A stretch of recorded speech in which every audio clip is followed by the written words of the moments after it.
भाई प्यारा भाई आकब शहजाद दी फरमाइश ते दौड़ा ढली डीगर वतन तू दिख चढ़ाई शाला वसदियाँ रानी झोंकां सदा तेरा भरम सलामत रह सांदा वतसी हाशिर टोकां जेड़े गोडियां नाल बहा लैनी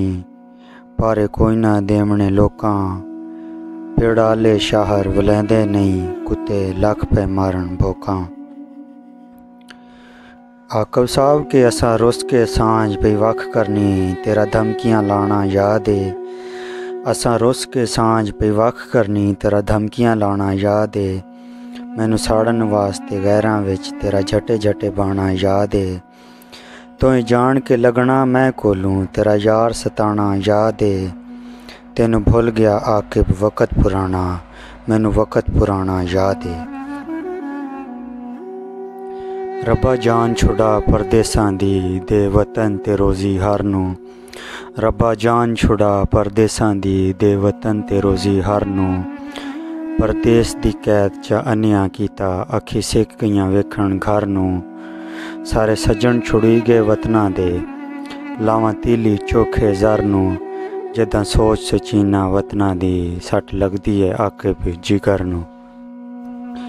लगी टाइम ता एक वारी तोलें सही हर लगदे नू चा चा के लगी टाइम ता एक वारी तोलें सही हर लगदे नू चा चा के जेड़े अज कल हाँ तू नौ पे लांदे कदी वेखते सही अजमा के पद साडे ही वेखें शाला दुख ना वेखें सानू मुल्क दे नाल रला के तेनू असफंद वखरा नज़र आसी हर कदम ते हर एक जात एक तू नौ रुसिया नाल साडे तकदीरां ही रूठियां वधियां तैथों निखड़ के औखे साह वधा लेंदा इंज पीड़ां उठदियां हाँ तू